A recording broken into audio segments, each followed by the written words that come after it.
Hey guys, so this is an addition to my first video where I'm explaining how to maintain and clean these hair clippers, but I'm never going actually further than just removing the two blades here. So I never remove the plastic part and the spring that's underneath there. So some people were commenting if I could just make a video on how to take those out and how to actually put them back in after cleaning that area.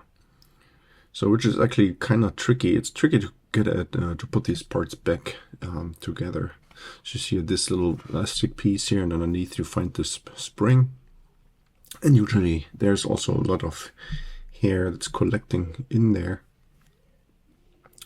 And then you have here this pin here that's rotating, and that makes the hair clippers actually do their work. So yeah, so when I want to reassemble everything after cleaning, then the first thing I do is I'm trying to position this pin here at the topmost position, so kind of in the middle and the center. And then I'm also already adding here some of that oil, just to make sure it's really nicely lubricated. And you have seen this spring part, and that goes right on top of that plastic here.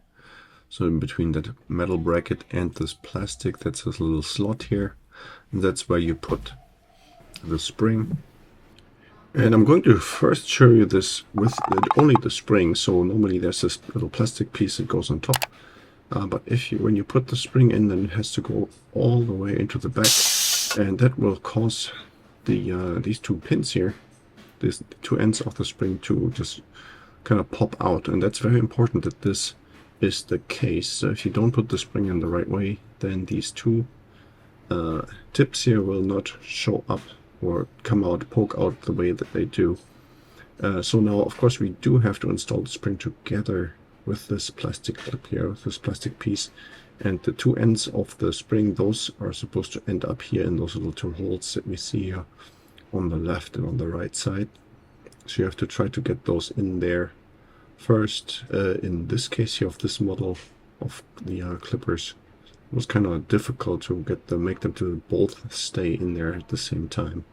So this took me a whole bunch of tries to actually get it sitting right here and not to have them pop out after a couple of seconds. So now that we do have the spring and this plastic piece here both together, again try to put the spring in here in the right way. And then if you take a look here at this point, this is now here the right way. So you see how this plastic bracket is kind of popping out. So this is what I mean. This is very important that it sticks out so that you can push it in. Like if you try to press it down into the housing here, then it should automatically or by itself come back out when you yeah, and this is probably the most important and most difficult part or portion of the reassembly here, so just to get this right. So when the spring is not seated correctly, for example in this way where you can see here the one part of the spring just not sitting all the way back, then the plastic piece is just not going to come out by itself. So it's just going to sit there like this, and it's not going to have any spring. The spring is not going to be loaded in order to push the plastic piece out. So now when you do have it right, then you should be able to put the two parts of the blade back on. And the way that you do that is you put the first blade part on, and that should pretty much hold itself in place. But then for the second part you do need the two screws. And when you put the screws in, just hold the two blade pieces in position, and then you tighten both screws just enough so that you can still move the top blade part still around, so to be able to adjust it.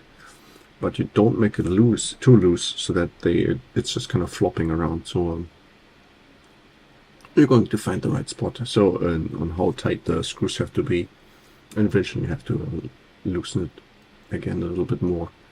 But you see, I'm going to tighten both screws, and then we have to make sure we can still take a look at the two blade parts, and then we have to align them. So you see that in this case I have this little lever here on the side, so in this case I'm going to put the little lever in the position that the you get the closest shave, and then I'm going to take a look at both edges of the blades, and you make sure that those two blade parts are exactly aligned, so that the ends are kind of parallel. And then when you have it that way, then you try to tighten the screws all the way. When you tighten the screws, the blades will, or the parts will probably shift a little bit again. Then you have to adjust it or correct this shift a little bit. But it should still be easy enough to do after you tighten the first screw, to just align it correctly again, and then tighten the second screw, and then everything should be all right. So it should look eventually like this. So you see that this is not 100% perfect, but it's kind of good enough for me. I usually don't see a difference when it's not exactly parallel. Yeah, then just give it a short test run. Don't forget to oil it up a little bit.